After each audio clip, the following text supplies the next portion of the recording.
So, Exodus chapter 15, starting to read from verse 32. No, 22. Then Moses made Israel set out from the Red Sea, and they went into the wilderness of Shur. They went there for 3 days in the wilderness and found no water. When they came to Marah, they could not drink the water because it could not drink the water of Marah because it was bitter. Therefore it was named Marah. And the people grumbled against Moses, saying, "What shall we drink?" And he cried to the Lord, and the Lord showed him a log, and he threw it into the water, and the water became sweet. There the Lord made for them a statute and a rule. And there he tested them, saying, "If you will diligently listen to the voice of the Lord your God, and do what is right in his eyes, and give ear to his commandments, and keep all his statutes, I will put none of the diseases on you that I put on the Egyptians, for I am the Lord your healer." Then they came to Elim, where there were 12 springs of water and 70 palm trees, and they encamped there by the water. That's story number 1. Story number 2. They set out for Elim, and all the congregation of the people of Israel came to the wilderness of Sin, which is between Elim and Sinai, on the 15th day of the 2nd month, after they had departed from the land of Egypt. And the whole congregation of the people of Israel grumbled against Moses and Aaron in the wilderness. And the people of Israel said to them, "Would that we had died by the hand of the Lord in the land of Egypt, when we sat by the meat pots and ate bread to the full. For you have brought us out into the wilderness to kill this whole assembly with hunger." Then the Lord said to Moses, "Behold, I am about to rain bread from heaven for you. And the people shall go out and gather a day's portion every day, that I may test them, whether they will walk in my law or not. On the 6th day, when they prepare what they bring in, it will be twice as much as they gather daily." So Moses and Aaron said to all the people of Israel, "At evening you shall know that it was the Lord who brought you out of the land of Egypt. And in the morning you shall see the glory of the Lord, because he has heard your grumbling against the Lord. For what are we, that you grumble against us?" And Moses said, "When the Lord gives you in the evening meat to eat, and in the morning bread to the full, because the Lord has heard your grumbling, that you grumble against him, what are we? Your grumbling is not against us, but against the Lord." Then Moses said to Aaron, "Say to the whole congregation of the people of Israel, 'Come near before the Lord, for he has heard your grumbling.'" And as soon as Aaron spoke to the whole congregation of the people of Israel, they looked towards the wilderness, and behold, the glory of the Lord appeared in the cloud. And the Lord said to Moses, "I have heard the grumbling of the people of Israel. Say to them, at twilight you shall eat meat, and in the morning you shall be filled with bread. Then you shall know that I am the Lord your God." In the evening quail came up and covered the camp, and in the morning dew lay around the camp. When the dew had gone up, there was on the face of the wilderness a fine flake-like thing, fine as frost on the ground. When the people of Israel saw it, they said to one another, "What is it?" For they did not know what it was. And Moses said to them, "It is the bread that the Lord has given you to eat. This is what the Lord has commanded. Gather of it, each of you, as much as he can eat. You shall each take an omer according to the number of persons that each of you has in his tent." And the people of Israel did so. They gathered some more, some less. But when they measured it with an omer, whoever gathered much had nothing left over, and whoever gathered little had no lack. Each of them gathered as much as he could. And Moses said to them, "Let no one leave any of it over till morning." But they did not listen to Moses. Some left part of it till the morning, and it bred worms and stank. And Moses was angry with them. Morning by morning they gathered it, each as much as he could eat. But when the sun grew hot, it melted. On the 6th day they gathered twice as much bread, 2 omers each. And when all the leaders of the congregation came and told Moses, he said to them, "This is what the Lord has commanded. Tomorrow is a day of solemn rest, a holy Sabbath to the Lord. Bake what you will bake, and boil what you will boil, and all that is left over lay aside to be kept till the morning." So they laid it aside till the morning, as Moses commanded them. It did not stink, and there were no worms in it. And Moses said, Eat it today, for today is a Sabbath to the Lord. Today you will not find it in the field, for 6 days you'll gather it, but on the 7th day, which is a Sabbath, there will be none.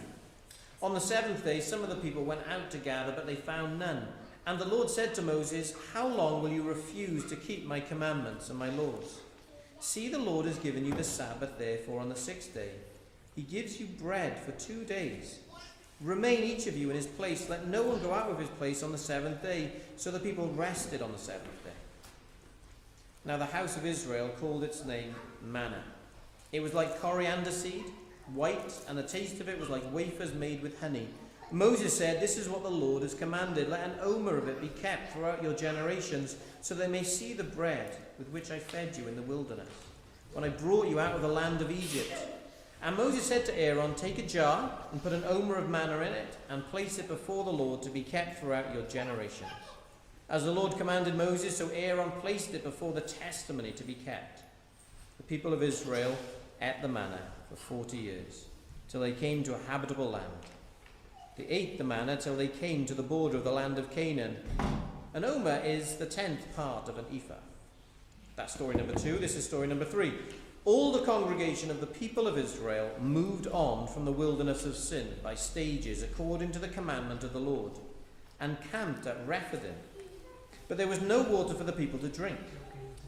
Therefore the people quarreled with Moses and said, give us water to drink. And Moses said to them, why do you quarrel with me? Why do you test the Lord? But the people thirsted there for water. The people grumbled against Moses and said, why did you bring us up out of Egypt to kill us, and our children and our livestock with thirst? So Moses cried to the Lord, what shall I do with this people? They're almost ready to stone me. And the Lord said to Moses, pass on before the people. Take with you some of the elders of Israel, and take in your hand the staff, which you struck the Nile, and go.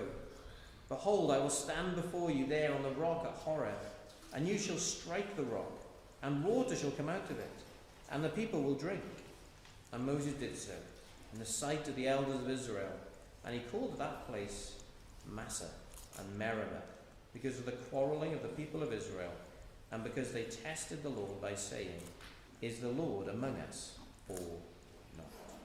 So I don't know how well you did with the children's questions. If you were listening along too, what do the children of Israel want? What do they do? And what does God do? What do they do? Well, throughout this passage, hopefully you heard it enough times. Hopefully you've got the answer there. They grumble. They grumble and they grumble and they grumble. On the surface of things, on the surface of these accounts, the uniting thread, or at least one uniting thread, is the grumbling of God's people.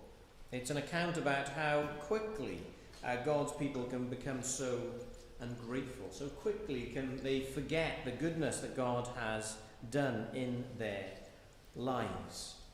But as we spend a bit more time in the text, though that continues to be there, as we think a little bit more about grumbling and about the circumstances that they're in, if we work a little harder, go a little deeper, and especially perhaps when we try and apply this story or these 3 stories to our own lives, to our own situations, to our own contexts, we recognize that though this is a story from very long ago and from very far away, there are lessons here that are wonderfully relevant to us. Just as I sort of introduce this, do a bit of a catch-up as to where we've been in Exodus and just introduce this passage, let me just try and do that. Let me try and join up the children of Israel and the follower of Jesus in the room today. If you're a follower of Jesus, that's what I'm hoping to do in the next couple of minutes. So firstly, under the heading of glorious salvation, Israel have known, haven't they, the saving power of God has been obviously displayed before them. His presence, his help has been undeniable. The things that have happened in their experience, the things that they've seen day to day, week to week, have been astonishing. God has moved heaven and earth for them, to rescue them, to redeem them. He's moved the sea too to save them from the grip of Egypt, the plagues, the crossing of the sea, the destruction of Pharaoh's army. He's led them into a cul-de-sac, which looked like a bit of a problem outside of Egypt, but really he was just luring Pharaoh and his army out so he could smash them to smithereens, so his people could have the joy of seeing their enemies dead. So I can't go back there. He's crushed them. They are Yahweh's chosen people. God has shown unique, God-like, God-only power to save them. And they are the beneficiaries. Well, how about us? A follower of Jesus here today, you've also known the saving power of Jesus. In the good news of the gospel, in the good news of Jesus, you've known that saving power. You've heard of God's great love for you. That great love for you and your life. Not simply him moving heaven and earth, but in the person of Jesus, him moving from heaven to earth for the likes of you. Coming to rescue you, coming to redeem you. His life, his death and resurrection have won a complete victory. A victory that only he could win over your enemies. Your great enemies of sin and the death and the devil. And in Jesus you found a unique Saviour. You found one like no other. No one else could do that for you. So you, like Israel, have a glorious salvation. Secondly, Israel had a wonderful hope. Not only have they been rescued, but they've got a future promised to them. God has said, I'm saving you from, rescuing, redeeming you from Egypt so that you may serve me, so that you may be my people. I will be your God and you will be my people. I'm taking you to a land of blessing. There's a direction of travel. Not just destruction of enemies, but it's come and live with me, come and worship me, come and serve me. There's a new place that we'll call home, and we'll live there together. And so they have a destination promised to them by God, a land which flows with milk and honey. Did you get that in the reading, that these wafers had a bit of a taste of honey? He's giving them a little taste of where they're heading and where they're going. That's how kind he is. You may not like honey. You may be lactose intolerant. The idea of milk and honey in a land flowing with it might not sound like good news. It's language. It's telling us of rich abundance, of great provisions that God has reserved for them. Follower of Jesus today, in this room, not only have you been rescued, but you've also been given a future hope. You have a new place to call home. You have a destination that God has given you, somewhere where he is taking you. It's been promised to you by God. And so it's as secure and as fixed as that salvation that Jesus has won for you. That place is the new creation. A new heavens and a new earth. God dwelling with his people forever. It's this world brought to an end, but wonderfully and gloriously restored. It's the great and wonderful things of this world are brought back to their former glory. And God being back in the centre of his creation, his glory, the joy of knowing him, of walking with him, of enjoying him, all the misery and the pain and the shame of life on this earth removed. That's your home. The eventual home is yours because of Christ. So there are similarities, and there's a third one. But right now, I'm in a desert. I've got this glorious salvation, and I believe it's true. Or in the case of the children of Israel, I've got this wonderful salvation, I've seen it with my own eyes. And I've got this wonderful hope. There's somewhere I'm going, there's a destination. But as of this moment right now, I'm in a desert. Israel, right here as we find them in our text this morning, are in a desert. They're in a wilderness. This is not the promised land, far from it. A follower of Jesus, perhaps you're able to relate. You know that God has done something wonderful for you in saving you, and you know that something of that precious hope of the future. But I'm not there. I'm here. I'm not in the new heavens and the new earth. I'm here. I'm not free from sin. I still feel its desires within me. I'm not free from death. A loved one is dying or has died recently, and it hurts. I don't feel secure, and I don't feel safe. Life is hard. Not just hard, but bleak. Deserts are bleak, aren't they? My resources are low. There's little or no sign of relief or shelter. As I look on the horizon, I don't see an elim. I don't see shade. I don't see water. I see sun.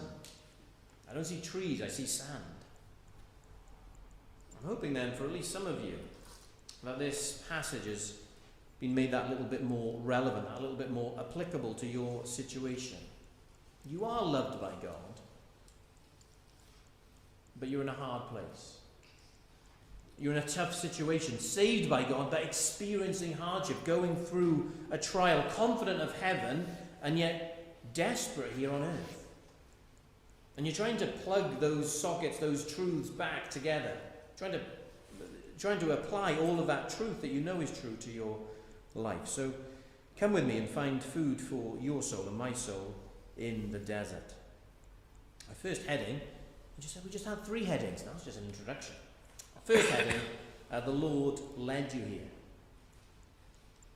The Lord led you here. There's no getting away from the fact that the Lord has led Israel right here. That was true of the cul-de-sac. That was true of the position that he'd put them when they were trapped between Pharaoh and the sea. And it's true now. The Lord has led them here.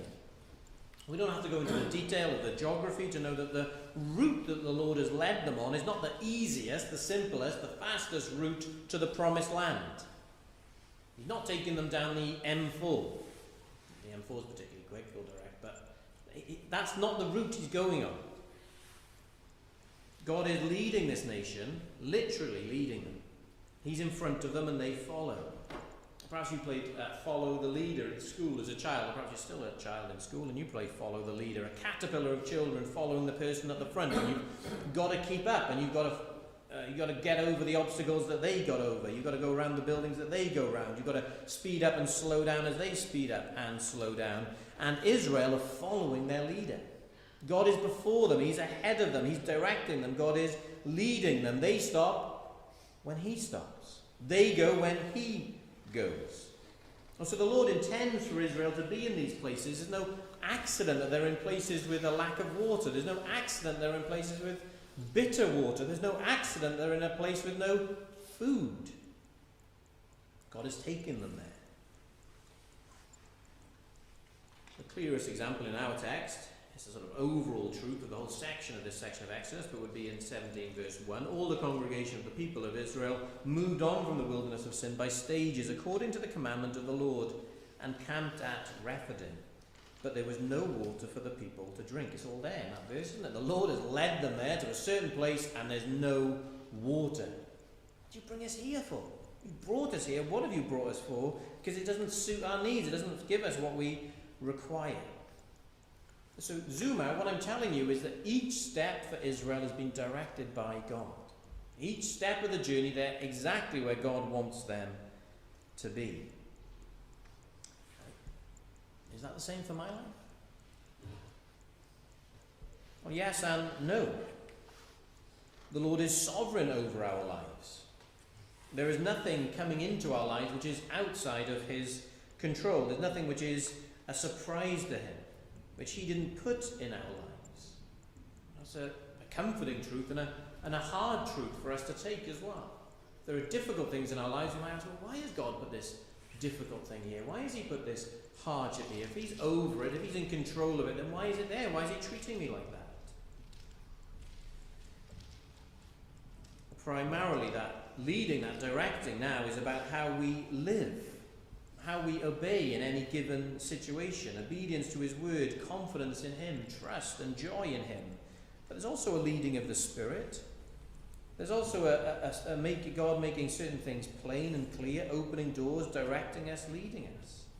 It's not a pillar of cloud and fire anymore, is it? But we can really know God's leading in certain areas of our lives. God has not saved you and taken you straight to heaven to wait for the new creation. He's not taken you to paradise for you to wait for his eventual consummation of this glorious salvation. No, he's kept you here on earth. He's kept you in a difficult family situation. He's kept you in a challenging work environment. He's kept you in a fallen world which is still spoiled by sin and sickness, grief and pain. God has led you here.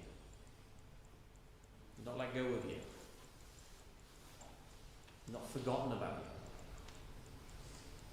You're not unknown to him. Your pain, your hardship, your trial, your difficulty is known by him. He's over it, and he's there. That's the first point. The second point is that the Lord alone can sustain you here. You're here because God has led you here in that position of life. He is sovereign over it, and the Lord alone can sustain you here. We might ask the question, why?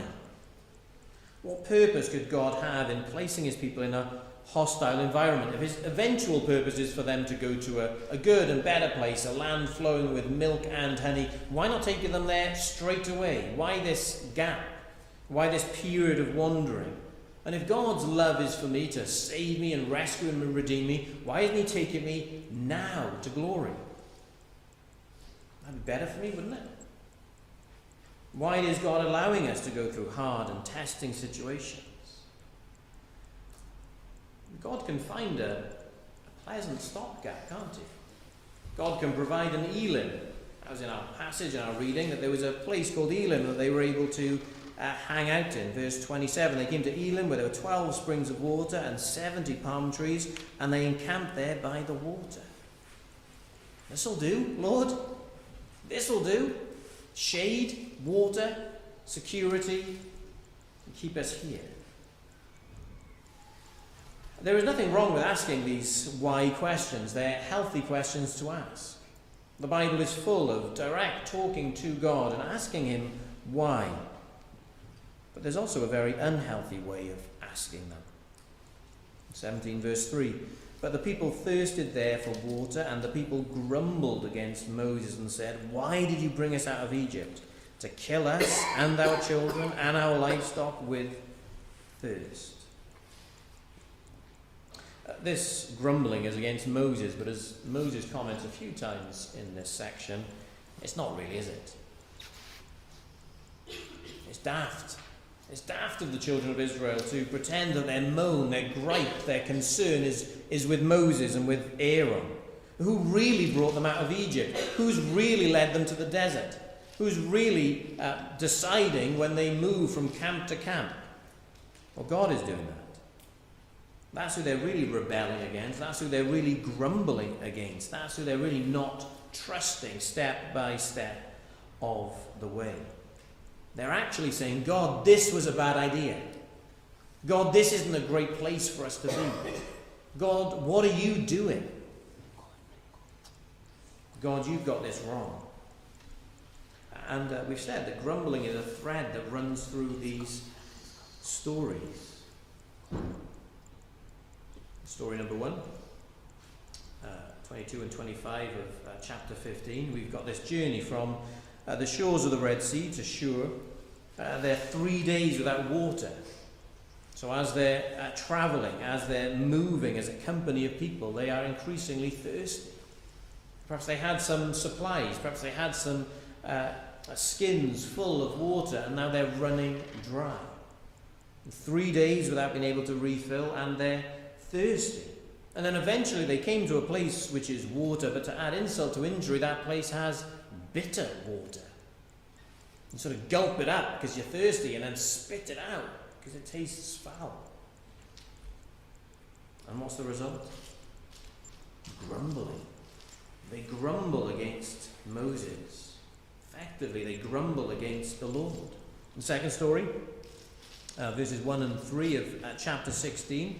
They're moving from Marah to Elim, which, as we've said, is a pleasant place, and they move from there to the wilderness of Sin. And they begin to grumble there. There's no food, there's no meat, there's no bread. We ate better than this in Egypt. Why have you brought us here to starve and die, when in Egypt we had plenty of food to go around? They grumbled. They moaned. And story number 3, they're in the wilderness of Sin, and then eventually they get to Rephidim, and there's no water there. We're back to the water again. And now we're told they quarrel. It's like a stronger grumbling word. There's an argument. There's a greater vehemence to it, a directness to it. They quarrel with Moses. We all know what it is to Grumble, are we to moan and to whinge, to have certain expectations of what life should be delivering, and when life doesn't meet those expectations, to grumble and to whinge? Perhaps the people who have got some say, perhaps parents or employers or somebody who can perhaps change our circumstances, people we're specifically annoyed or grumbling to, or perhaps just generally around us, mumbling, grumbling, venting anger or bitter disappointment. It's not pleasant to listen to, is it? But it's a human trait. We aren't to criticize the children of Israel too quickly. There's some shocking behaviour here, some startling behaviour, but before we wag the finger at them, we need to take a good look at ourselves. What causes us to grumble? What causes us to moan? How easily can we become just like them? There's two instances, or two threads really, that I want to pick up on, which show how shocking this grumbling is. Or two shocking elements of the recording of the grumbling. Firstly, the immediate context. So they've been rescued from Egypt, haven't they? They've had this miraculous redemption, and they've got God's visible presence with them. God is walking with them step by step. And here, as they face some lack, they turn and grumble. Perhaps the third story is perhaps the most shocking, in that God has already shown his power to produce sweet water at Marah. There's been this miracle. There's some sort of tree, a branch or something, a log, and God has said, well, just throw that in and it's fixed. God has miraculously provided them with water. Egypt was a place of bitterness, and God is showing them in a sort of parable-like moment, here's another place of bitterness. I can make it pleasant. I can make it sweet. Trust me. Walk with me. Come close with me. And so then to come to another place without water, to come to another place where they lack, and rather than learning the lessons of the previous month, grumbling again. It's shocking, isn't it? They just didn't remember. We've been here before, in a situation very, very similar, and God provided.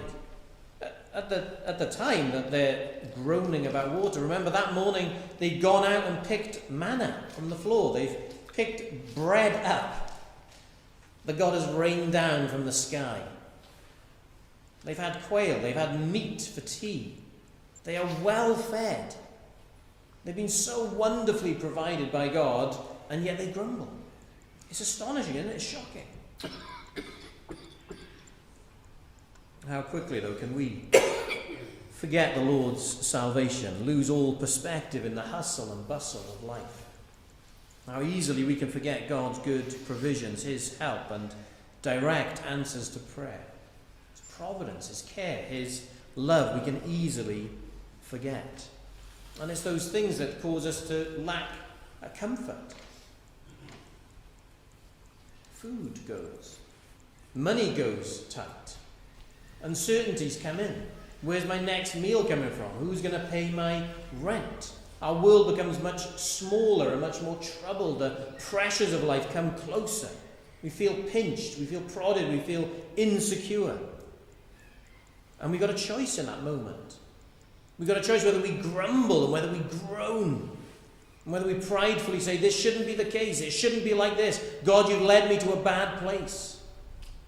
Or we can turn in confidence to God and say, you've led me here.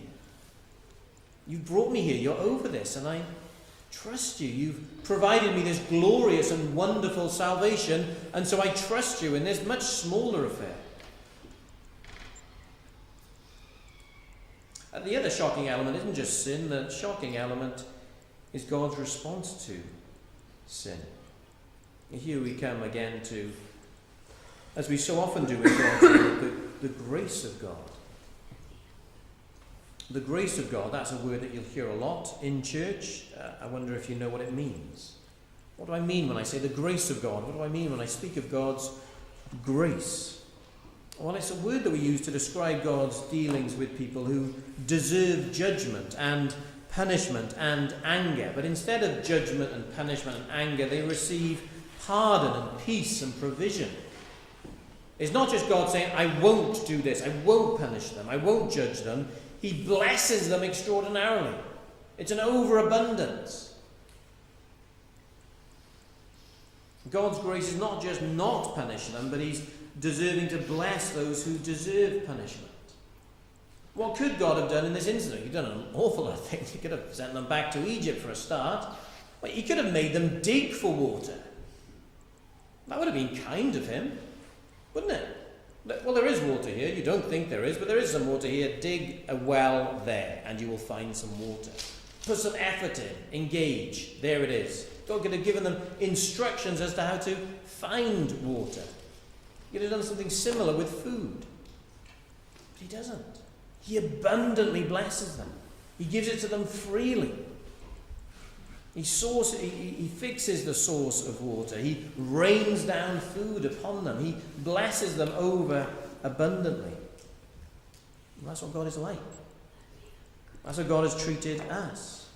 Grace is shocking. It's scandalous to people who deserve punishment, to people who deserve the consequences of lives lived in rebellion against God.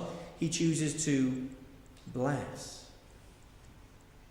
God's people are treating Moses and they're treating God terribly, and they're doing so again and again. Did you see the other rebellions in the reading? They take too much, more than they need. They come out on the Sabbath and they're told not to. The simplest instructions, they're breaking. They lack any perspective of what God has done for them. They lack any loyalty to dare to quip about returning back to Egypt. They lack any faith, seemingly, in God, the God who has provided them for them again and again and again. And yet God's response is to deal graciously with them.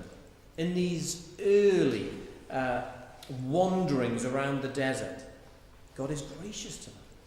There are later stories of their wanderings which are much like these, and God deals differently with his people. But here in these early wanderings, God is gracious with them. He responds to the cries of Moses, and he makes the water sweet in 15:25. He gives them bread, 16:4, and meat, 16:13, from heaven. In a waterless place he stands with them and commands Moses to strike a rock. To strike a rock, and water, what they need, pours out. 17:6. It's God's gracious response to their sin. He doesn't treat them as their sins deserve. He doesn't lose patience with them. So what are we learning? It would seem that we have a human propensity, perhaps some of us greater than others, but it's all there, a tendency to doubt, to lack faith. For our circumstances, our immediate circumstances, to blind us to who God is and to deafen us to the promises of God. This happens often when our immediate needs, our material comforts, the success of our lives, whatever we're putting at the centre. And God leads us into desert places to test us. That language is here in this passage, isn't it? A testing. The Lord is testing his people. The passage ends with the people testing the Lord, testing his patience, testing his grace. But this period is about him testing them, him purposely putting them in situations in which they are to turn to him, to thank him for the provisions of the past and plead for more provisions of the future, to trust that he will provide. For God removes often the things that we treasure. He can erode those securities of life. He can take them from us. Or he can strangely take comforts that did bring us comfort and remove the comfort they bring. And sometimes he removes the comforting thing. It's gone. Someone no longer there. A job gone. We've lost it. Sometimes harsh things happen to us in life, or sometimes the joy of life is sapped away. And the Lord can be doing that in our lives. You're too reliant on this. You're too dependent on this, so I'm taking it from you. And how will we respond? Be careful, because the children of Israel here, these people who have been wonderfully redeemed, who've seen things that you and I haven't seen with their own eyes, wagging their finger. They're shaking their fist at God. They don't turn to him in humble trust. We're also learning that God is sovereign over the desert. Just like God had shown Israel that he was sovereign over their enemy. He'd rescued them in a very particular way, hadn't he? He'd shown them, I am greater than Egypt. I am greater than Egypt's God. It was a prolonged period of plagues which was elevating God, elevating Yahweh, lifting him up and humbling Egypt at the same time. In his way of dealing with Israel, he was communicating something of his glory and of his greatness. He was doing that to the nations of the world. I'm not a small national God. I am the great cosmic God. I am the creator of heavens and earth. It is all in my control. You don't need to fear Pharaoh. You don't need to fear his army. He had shown them that he was supreme over Egypt. And now he demonstrates his supremacy over the desert. He can make an inhabitable place, a bitter place, sweet. It's bitter. No one's going to stop there. No one's going to put a petrol station there for travellers because the water is bitter. But the Lord's people can stop there because he can turn a bitter place into a sweet place. And the Lord can do that in our lives. He can take bitter situations and he can bring sweetness in. He can change it or he can change us. Both of them are in his scope. He's able to do both of those things. No water, not a problem. No bread, not a problem. No meat, not a problem. No water again, not a problem. An oasis in the desert with springs and shade. I can take you to a place like that. Here it is. I'll lead you there. And so in our desert wandering, in our own hardships and trials, let's look to him, not from him. Let's trust him, not doubt him. Let's make much of him, but not make so much of our immediate circumstances that we lose sight of him. God alone is one who can sustain us in the desert. Thirdly then, and finally, how on earth do we do that? I've followed you so far, Andrew. I can see God's salvation. I can see my promised rest, and I'm pretty convinced I am in a desert. I followed you through that he has me here in this desert place. I can see the temptation, the trial to grumble, and that I should trust. But specifically, in the trial I'm in right now, in the hard situation I'm in now, or the one that 2023 is about to throw me into, how do I do that? How do I ensure that I can thrive in the wilderness? Well, there is one major difference that we need to focus on between us and the children of Israel. I wouldn't want to give you the impression that God is trying it out all over again. That these parallels that we've seen between our salvation and Israel's salvation mean that this is Israel 2.0, another attempt from God to try a new people out, to try a new desert wandering out, and hoping that this time around they will trust him. This time they won't grumble. This time they will be reliable. This time when I test them, when I put them through trials, they'll turn the right way and not the wrong way. That's not the gospel. The gospel is that God has sent Jesus into the world to do what we couldn't do.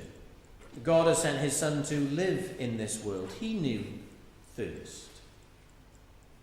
He knew hunger. He knew tiredness. He knew what it was to be homeless. He knew what it was to be a refugee. He knew sadness and grief. He knew the loss of loved ones and family members. He knew deep, profound anger at the impact of sin and death in this world. He knew all of that without a hint of grumbling. He did ask why, though. Why have you forsaken me? But that cry, even then, at that moment, at a moment that none of us have known the depths of anything near that pain, even that cry was a cry of faith to his Father in heaven. It was a faith-filled cry.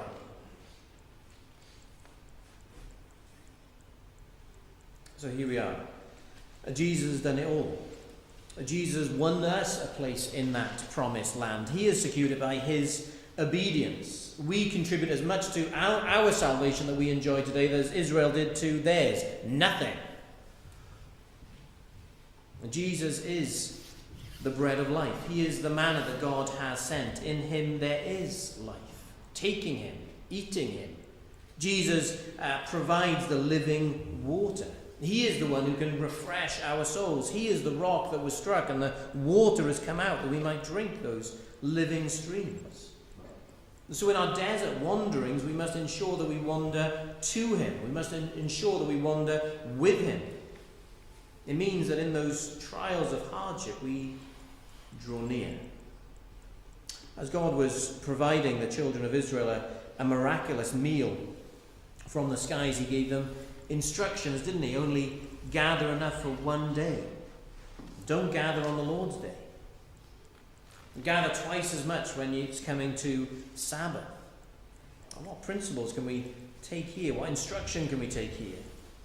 Well, at the very least, there's a day-to-day sustaining.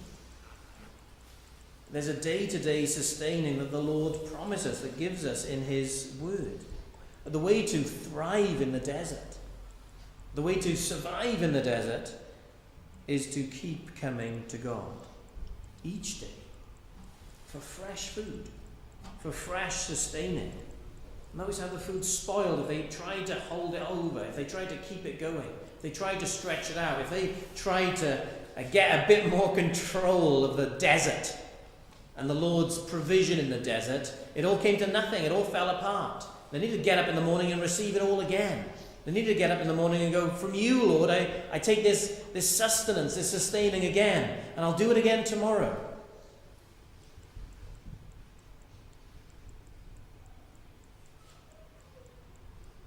And then wonderfully, when the Lord had said, don't collect extra, when the Lord had said, do collect extra, collect more for the Sabbath, then miraculously and wonderfully this food didn't go off. But the Lord kept it. So it means you come. It means you come to the Word. It comes you open God's Word and you seek God's face. You say, Lord, meet me here. As I come here, meet with me. Feed me. As you pray, you ask the Lord to speak to you. You don't just read the Word for knowledge or to increase your intellect or that you've got something to say at home group. You read your Word for food, for sustaining, for light and for life. And as you read your Word, you have your perspective changed. The world looks different. Circumstances look different. You're reminded of God's promises. You're reminded of God's great salvation. You listen to God's word, you obey it. What do we have at the start of the chapter but a promise? If you will diligently listen to the voice of the Lord your God and do what is right in his eyes and give ear to his commandments and keep all his statutes, I will put none of the diseases on you that I put on the Egyptians, for I am the Lord your healer. Stay with me. Obey my voice. Trust me. Listen to my word. And I'll heal you. I won't afflict you. I'll be near you. I'll comfort you. The way you thrive in the desert is to come to God each day for fresh food, for new sustaining. They did. It's good. Let them come. You come to the word. You pray, asking the Lord to speak to you. You ask the Lord to show you Christ in the word. Don't just give me knowledge. Don't just give me information. Don't even just give me promises. Show me Christ. Give me that fresh consciousness of the bread of life, that I will feed on him, that I would take him again. Bring me to Jesus. Feed upon him. Lord, show me something in the word today, just this day, for today's strength, for today's sustaining. Give me water that will whet my appetite, that will give me refresh my dry spirit. Give me food that will feed my hungry soul. Listen to the Lord. Obey him. Feed upon him. Amen.